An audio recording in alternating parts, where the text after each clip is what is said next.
Welcome back, football fans, to another episode of the Prediction Show. This is a Premier League special, game week 7. Here is a look at Saturday's fixtures. What we're going to do is put together a bet builder for Saturday and then one for Sunday. And what I've done actually is used this. This is the API on OddAlerts. If you want to check it out, you can go to oddalerts.com/football data API. I'll put a link in the description as well.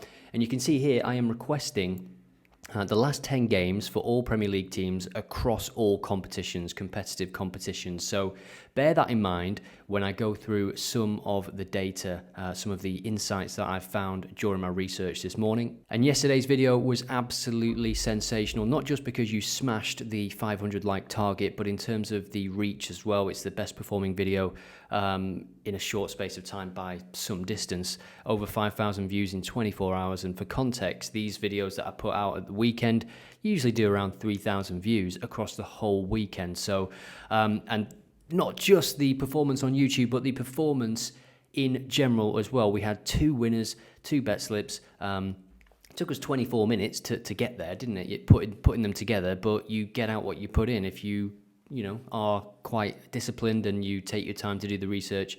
I think you will win more than you lose for sure. 3.37 was the first winner, over 2 corners for Spurs in the second half. They actually had 11 corners in the game, I believe. And Braga to get a second half card. We saw that referee's data yesterday, and I think they got 2 cards in the second half, Braga.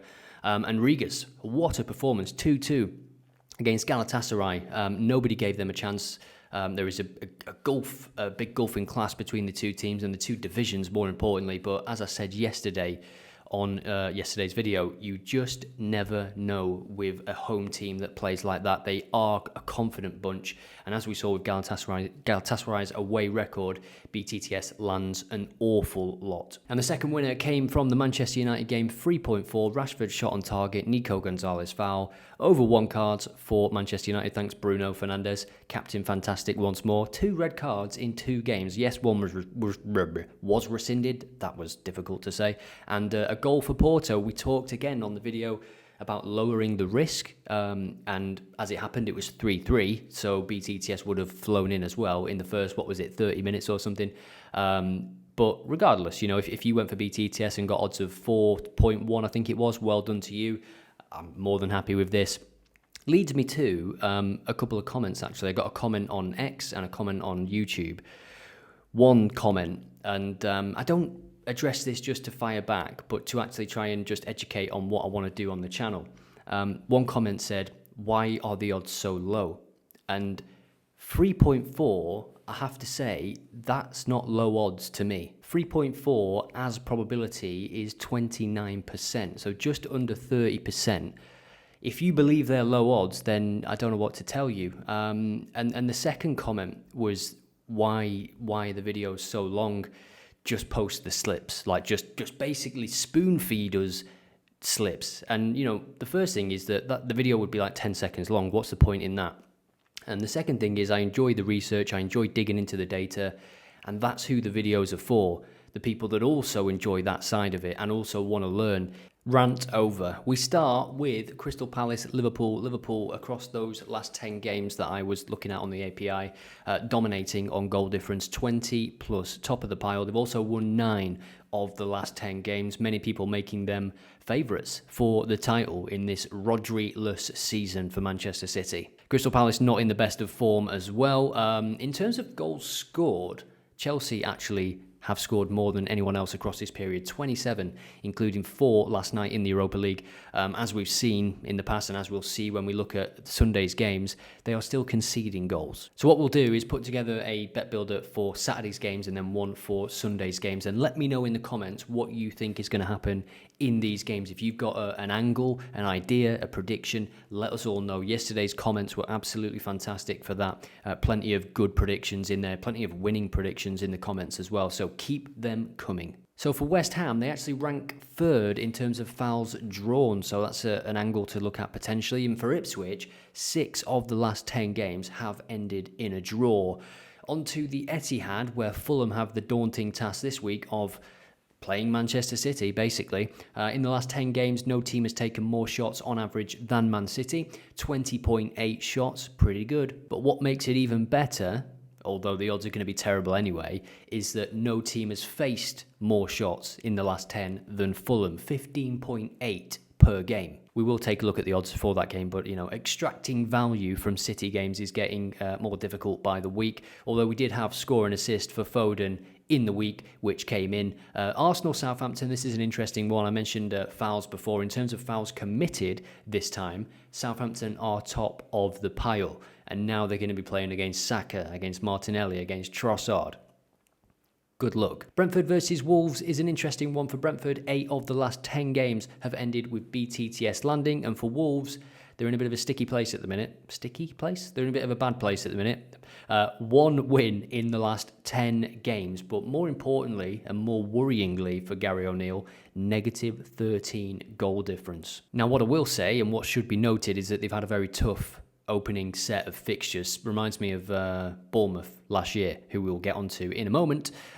Also for Wolves, 10 of the last 10 games have seen 2 or more goals being scored. So it looks good for this one, and they'll feel a little bit more confident going into this game, given that they are now playing a normal team in Brentford. No disrespect to Brentford, but if you look at the games Wolves have played to open the season, it's been pretty brutal. The only other team that has that 100% record for 2 or more goals across the last 10 games is Leicester City, who host AFC Bournemouth. And for Bournemouth, what I saw when looking at the data is that actually their games have had more cards than any other games in the last 10. 56, so 5.6 games, 5.6 cards per game. Sticking with cards, we will look at Everton-Newcastle, the 5:30 game. And in terms of opponents being booked, Newcastle sit top of the pile. The teams that play against Newcastle are getting booked the most.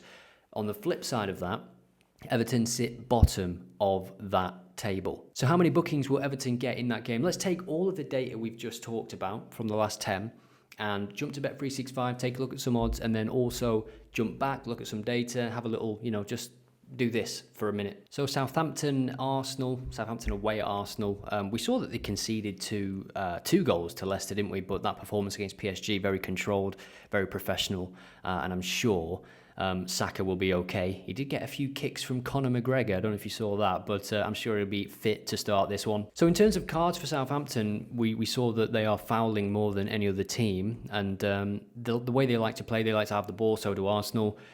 1.3 for them to have 1 or more cards. That is higher than I was expecting, but just know that in these kind of games, if Arsenal get an early goal and this one goes to sort of 3-4-0, there can be very few cards, to be honest. It's quite common. So it depends on the type of game that we're going to see and the type of performance from Southampton, of course. If they go there and defend well and keep it sort of 0-0 for 50-60 minutes, or keep it even 1-0 for 50-60 minutes, and play the game that way, I think there is potential for more cards. But just bear that in mind, that these kind of games can go flat, and that results in near to 0 cards, to be fair. We will add it for now, and then we'll jump to the data for this one. Let's look at cards and just have a look. So over 2.5 cards in 100% of games so far for both of these teams, home or away. So 6 out of 6 so far. So let's say there's 3 cards in this game. Which way do you see them going? Where's the scale? Do you see Arsenal getting all 3 cards? Unlikely. Do you see it being 2-1 to Southampton in terms of those cards? That's the sort of what goes through my mind at that moment, just to let you know. So Southampton have received at least 1 card in every single game, 2 cards in 83% of games. So yeah, I actually think that's a pretty good place to start, 1.3. I know that the odds, maybe you can look for higher odds if you want. Maybe you can look at second half cards. We can look at the referee, who is Tony Harrington. And I saw a comment on this guy on Twitter/X, and it said, if you don't know the name of the referee, he's a good referee. I would say that he likes to keep his cards in his pocket, but maybe he is adjusting a little bit to the Premier League, as we can see there. We can take a look at his fixtures.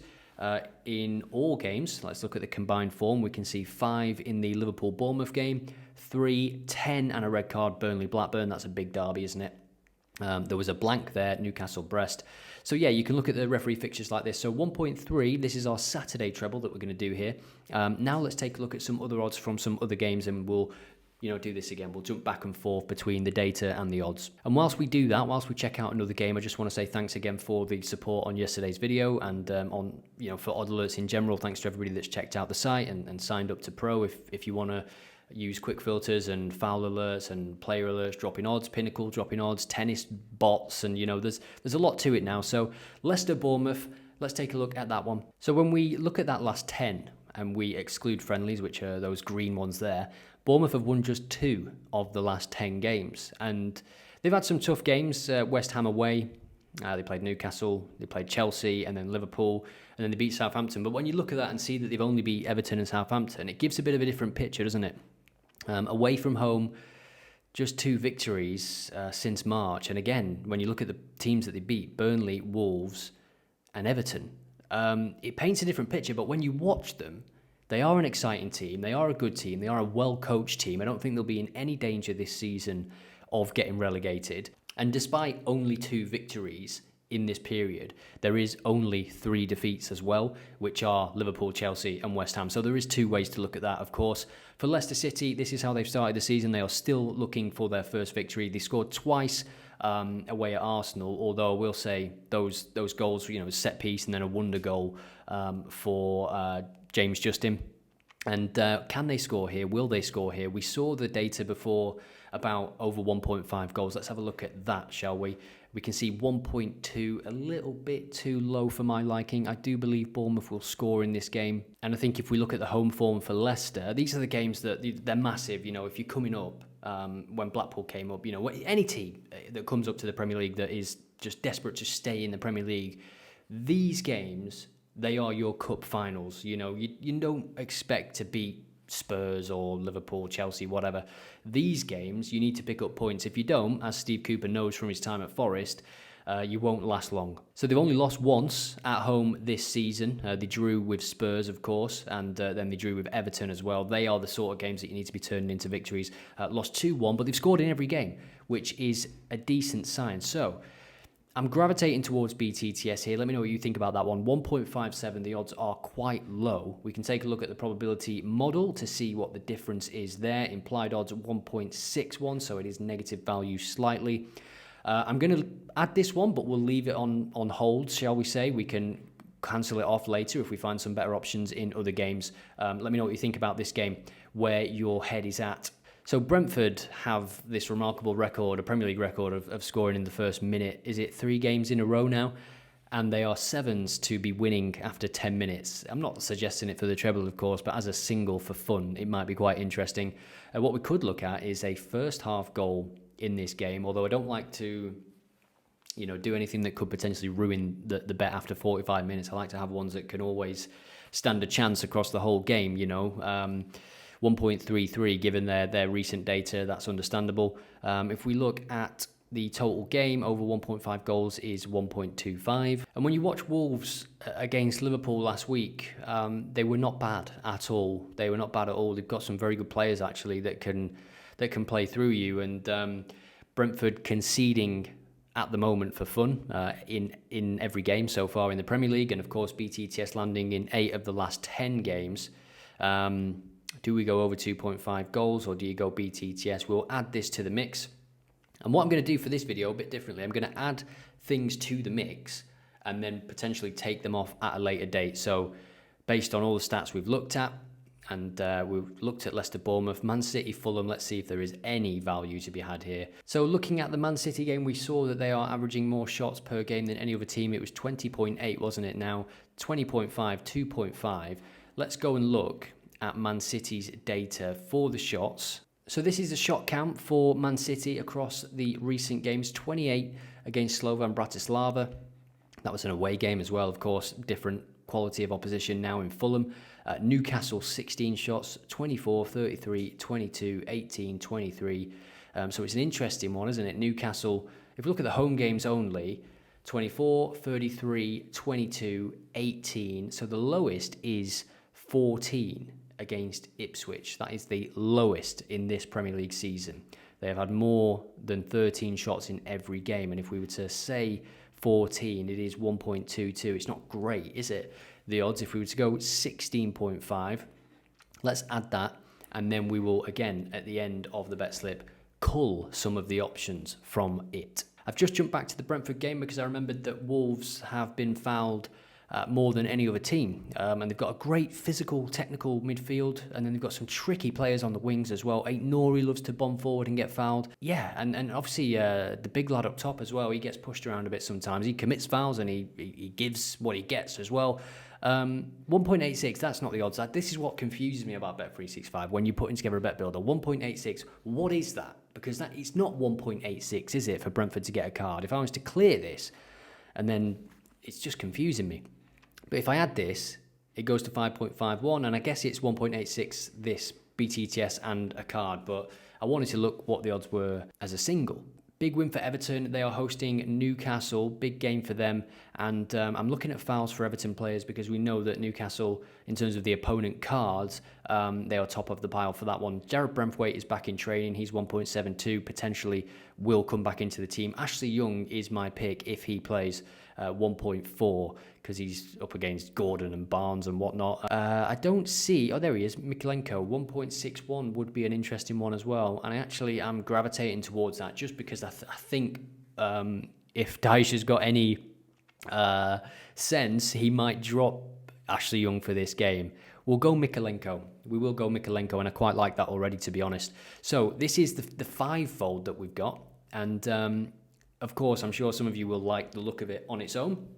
But what should we drop? I'm going to remove a few options here, so we're left with a treble, and I will see you in a moment. So this is what I've kept. It was tough. I think there's probably potentially more value in some of the games that I removed, but the odds for was it a Brentford card, for example, was very low. Maybe you could potentially look at a second half card for Brentford, given the data on the ref and stuff. Just take a look and let us know in the comments what you find.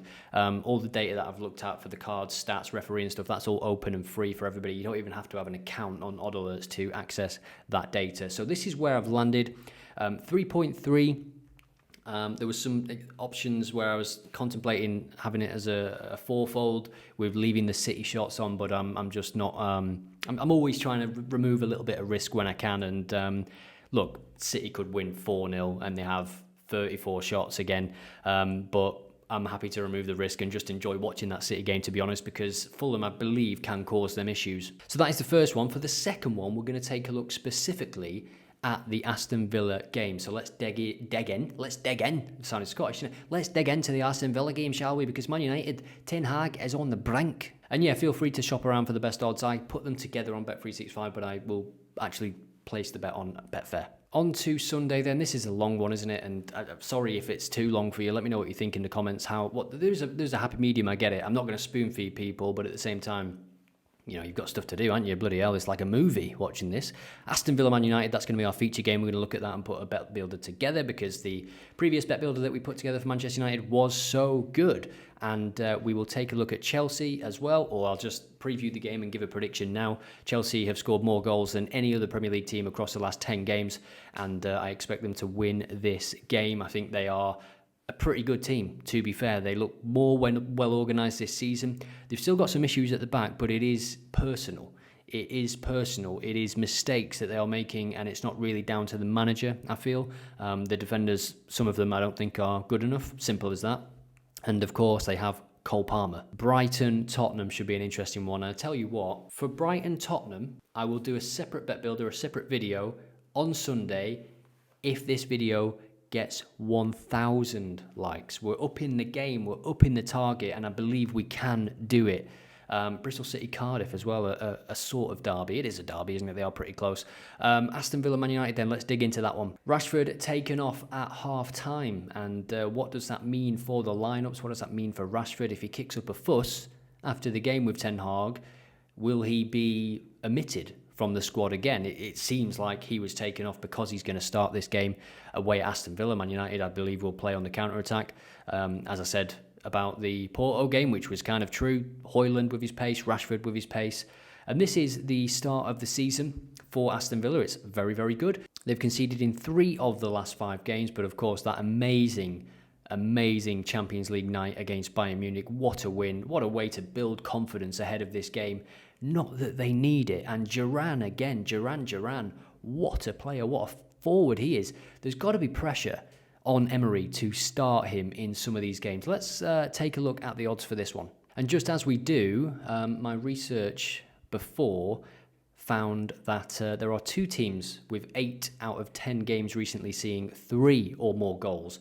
One of those teams is Aston Villa. The other team is Tottenham. So plenty of goals in recent times. And of course, if you take away the Bayern Munich game, which is always, I think, going to be a tight, edgy game, it's probably 9 out of 10 for this Aston Villa team. So what are we thinking about this one? Let us all know in the comments. Will this be Ten Hag's final game for Manchester United? Duran to score 3.25. It's worth a single, isn't it? I mean, he's in absolutely bonkers form. Shots on target, Bruno Fernandes 1.66. He is back in the fold.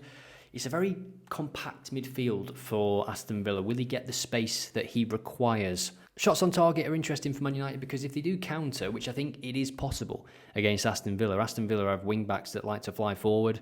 Not so much on the right side at the minute with the injuries that they've got. Konsa is playing as right-back and he's not as adventurous as Digne or Maatsen on the left side, that is for sure. So Dalot potentially for a shot on target is not a bad option should he start.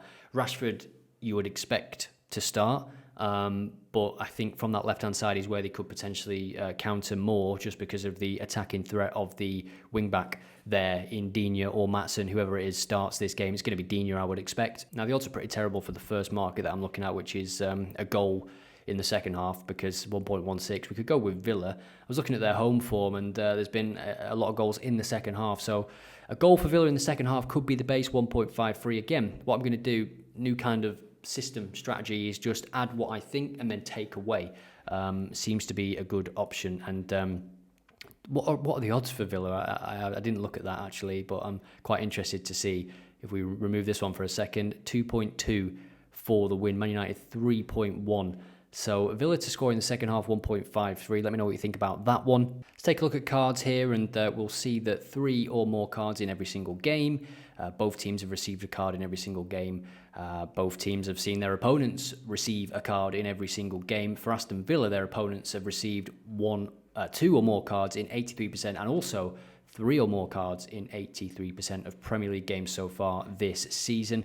Let's have a look at the referee, who is Robert Jones, 129 in his combined form, 3.6 per game. If we look at his recent fixtures, 8 in his last game, 8 in the game before that, Spurs, Tottenham. So he's in good form in terms of cards. In terms of first half, second half, more in the second half, as we always see is the case. So we're going to put both teams to receive a card, doesn't bump it up much. And then in the second half, and I'm going to go over 1 card in the second half, gets us up to 1.9. I've added Morgan Rogers for a shot as well, based on the positions he takes up and the positions that Man United are really, really struggling with, those cutbacks. Now, the odds are not great across this game. If you've noticed, we've got quite a few selections already, and we're only at just above evens. And I always feel myself, I don't want to force anything. I don't want to just pile anything on. So I'm digging deeper. I'm looking at shots here, and we can see that total shots for Man United, 43, 35, 26, 24, 29. There's been quite a few shots in their games. For Aston Villa, 22, 22, 23. Quite a nice number, average. And then you get 19 against Wolves, 32 against Young Boys, 23 against Everton. So you'd say around 20 is the average there. Obviously 32 against Young Boys, lower quality opposition. When they play decent opposition, there is a decent number of shots, I imagine, for both teams. 20 against Arsenal, and they provided problems for Arsenal in that game as well. So total shots, if we say maybe 25.5, and let's just remember what we've got here, because I really find it annoying that you can't see what the odds are for it alone. You only see what it is when you're going to add it. So 1.83 as a base now, and that's a lot of shots, isn't it, to be fair? But if we look at the recent games and the way these two teams are playing, the spaces that are there for Man United will have to improve on. I said this before their recent game, and they still conceded so much space to Porto. And I think the way that Emery plays, he's going to set them up to catch them. He'll catch them out many times, there's no doubt about that. So 1.83 as the base now that we're starting with shots. Aston Villa or draw gets us to 2.5. Again, there'll be people that don't fancy that, but Villa's home record is very, very good. And then what I was going to look at as well is a Rodgers shot gets us to 2.87. The odds are just terrible, guys. They really are. But Rodgers picking up those spaces. Let me know what you think about this one. And potentially, this is what I was thinking for a shot, is Amad Diallo. And it's a risky one, so I'll put it on, and I will say that if he starts, I'm confident, but I just don't know. With Rashford coming off, with Ten Hag seemingly really liking Garnacho, whether he plays Garnacho on that right side, even though it's not his favourite position. So what you can do as this game approaches, obviously this video is coming out on Friday, what you could do as the game approaches is just get a feel for the team news. And then when the team is released, if it is Garnacho, let's see what it goes to if we add Garnacho here. Garnacho, it gets us to 3.10. So the odds are in our usual sort of target between 3 and 3.5. So I'm quite happy with that. But just know that the odds are pretty flat, I feel, for this game. But from what I've watched of Aston Villa, as of late, Konsa is the right back, a bit more conservative. He's going to be more of a full back, whereas Digne or Maatsen on that left side will bomb forward and try and supply Watkins or Duran or Rodgers. And also a lot of it goes through the middle. So if you're looking at fouls, those Man United midfielders, but again, the odds are just not terrible, and that can happen sometimes when such is expected. If you look at fouls here, player fouls committed, Bruno's not a bad option. Agate, of course, is the obvious choice now in every game. He didn't start in the Europa League, which makes me think he is nailed on to start in this game, and it's going to be an interesting battle in that middle of the pitch. So this is the Bet Builder. Let me know what you think. 3.4. Let us know in the comments what you agree with, disagree with. That's what it's all about. Get your predictions in, and I will leave you with X. If you want to follow all of my insights and stuff like that on X this weekend, I will be posting interesting stats, live posting from some games, XG, quick filters, all that good stuff, because it's a bit easier than creating a full video. I've already been recording this for over an hour, so I will love you and leave you. Let me know in the comments what you've liked about this video, what you would like to see more of, and I will see you in the next one.